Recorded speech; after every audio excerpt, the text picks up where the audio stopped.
Hello, so I'm gonna talk through some ideas on morality and human nature because I'm bored of not thinking and just being off college and I don't know, I just like doing things that are productive and involve using my brain, and I don't feel like I've been doing that as much as I should have been. So yeah, I'm just gonna do that real quick. Is morality intrinsic? And I know I've made some videos about this recently on my channel, but I've done some more reading on it, and I don't know, because before the idea that morality is intrinsic, I automatically assumed that that inferred God, but that's not necessarily the case, is it? Because morality could be intrinsic, but in a different way, in a way that it is built into nature, but wasn't necessarily put there by a being. It could be a product of evolution, and that's possible and probable because I previously held the idea or the belief that animals didn't practice morality in the same way that humans do, but the truth is that they do. Like there's certain species of bats which actually they'll eat more food than they have to so that they can go back to the cave and then regurgitate the food to ensure that bats who didn't eat enough can eat enough.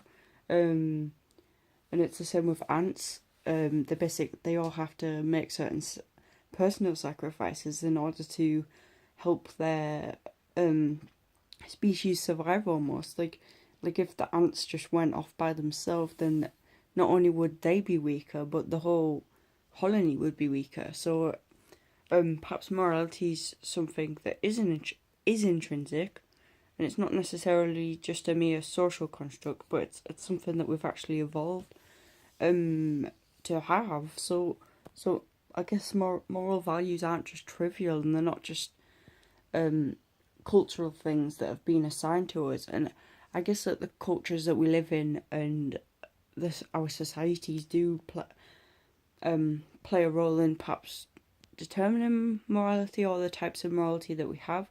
Like some places think it's okay to punish by murder, and I don't think that's ever okay. But is that just because I'm from a culture that doesn't believe that? But like I can't see how that would ever be okay.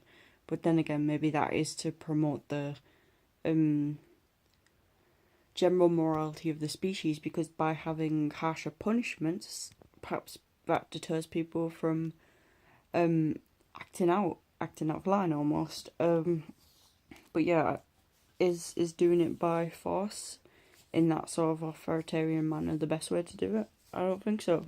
But then again, that could just be my own cultural bias at play. Um, yeah. Also, human nature. Are people good? Are people inherently good or inherently bad, or are we just born a clean slate, a blank slate? And that I'm not too sure about.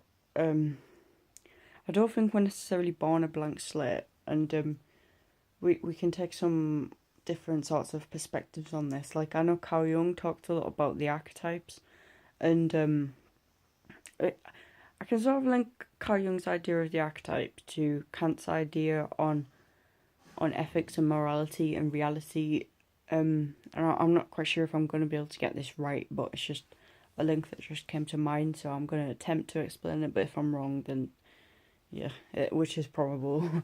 um, Kant's um Kant's ideas on reality and morality is that we haven't. It's sort of like an inbuilt blueprint of what's right and what's wrong, and or a means of perceiving the world, and the archetypes are like they're like a blueprint of the ideal thing. And we can also link this to Plato's theory of the forms almost, where it's like we have an idea, almost an ideal within our minds of what is perfect, but we can't actually reach it in reality. And so I guess in terms of like Jesus is like an archetypal figure, debatably, because he's like the ideal man. It's like Christians, well, not Christians, but people created Christ, or perhaps Christ was a real person who tried to do good, and then he was portrayed as like this perfect guy in the Bible, and that's something that we can almost aim towards, but we don't actually know if we're able to reach him, and we don't actually know what our full potential is. Like if we become the perfect moral being, and maybe this idea of the archetype is just to keep us in check, to keep us working towards this perfect ideal that we could one day become ourselves. And but then again, that's assuming that people want to do good or want to be good. But then again, morality is a choice, isn't it? So there has to be, we have to have the capacity to be bad, and do bad things as well as to do good. Otherwise, morality is a bit meaningless, isn't it?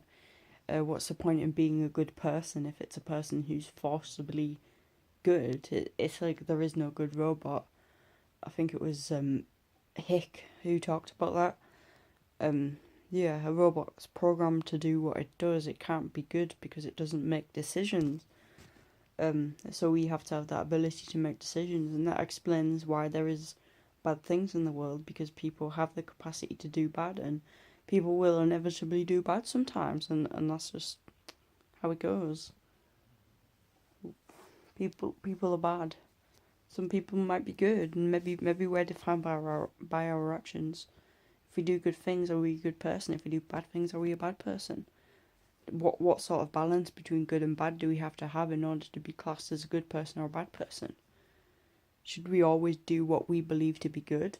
Is doing what we know to be bad consciously, does that make us a bad person? Because if we do something that's bad but we didn't know it was bad, then